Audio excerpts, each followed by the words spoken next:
Hi, welcome back to Jody Lewis Creations. This is take 3. Take 1, I realized I had a few things I needed to finish up. So I said, well, I'll refilm it and fix it. Take 2 was a great take, but I just hit retake instead of use the video. So here we are, take 3. Third time's a charm, right? Hope you're all doing well today. I just wanted to come on and share with you this altered file folder. This is a project in my Facebook group that we did as a swap. It was a partnered swap. My partner loves owls, and so I had been saving a Birds in Bloom magazine along with a Wildlife Ohio calendar, and I have some encyclopedia images that I had been kind of holding on to, waiting to get this person as my recipient. So hope she likes it because it's a lot of owls.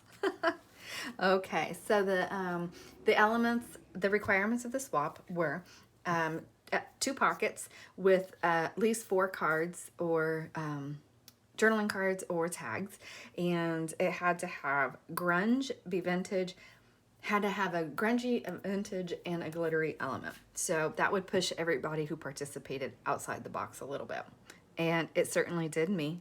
So I hope that she likes this. I have one person that I can make glitter for, and that's her thing, that's her jam. And for whatever reason, it kind of taxed me on this. But here's what I did. So this is a snowy owl, and I kind of glittered around the edges as if the snow were landing on its head. I don't know if that's coming through. There we go. I put a little bit of the glitter on the butterfly. This is a dress piece. This is a ticket that I had aged and then inked to give it a real well-worn look. These are Tim Holtz die cuts with a Tim Holtz sentiment backed with some cheesecloth. This is corrugated cardboard that I peeled the top off of to expose that, and I just put some gesso over it, inked around the edges with some ground espresso for that real dark look. I went around the edges of the file folder with it as well, but you're not seeing that as much because of the stain that I used to grunge up the file folder.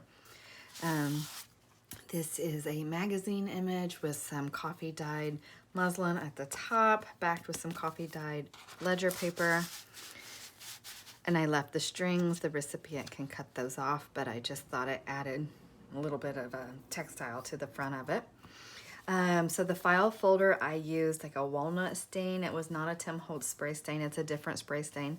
And I inked it real heavily, and then I sprayed it with water and really let that soak in and tried to control it and let it really get dark around the edges.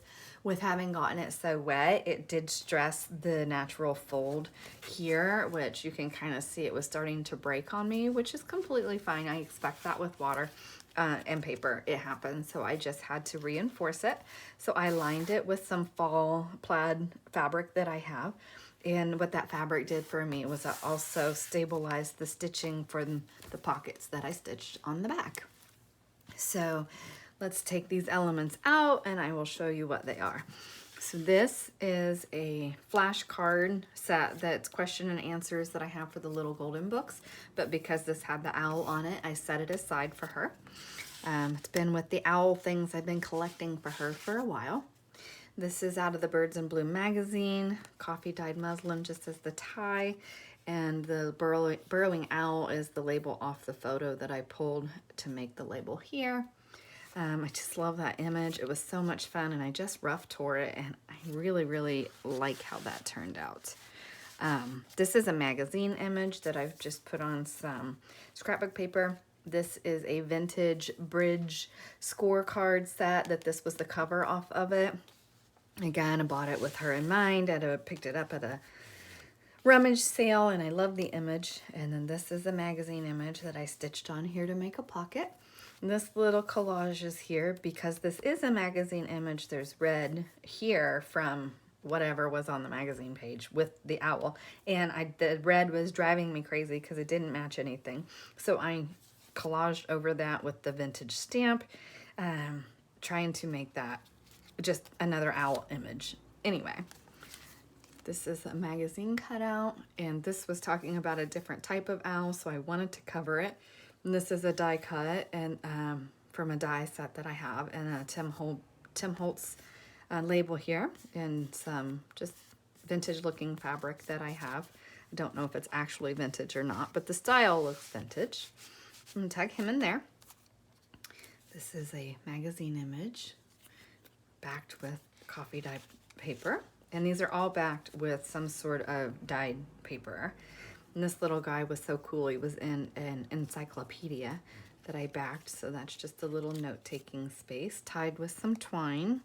I used the holes from the encyclopedia, how the encyclopedia was bound, and just hole punched it out and tied some twine in there. These little guys are poking their little faces out of their nest. They're so cute. Tuck that behind there. Another little image about how birds see. And this guy reminds me of the little stuffed animals you see in the grocery store with the big glass eyeballs. He's so cute. But anyway, I had to use that in here. So I did go around the edges with the ground espresso ink. Hopefully that'll really pop that color out. I did stamp it with today's date on the edge because I did finish it today. And anyway, so I hope you enjoyed this. This is an altered file folder, so now that can sit on her desk if she wants, or however she wants to use it to hold her projects and enjoy the owls. But it's double-sided like that, and honestly, I don't know which side I'd want to be showing, but hopefully she likes it.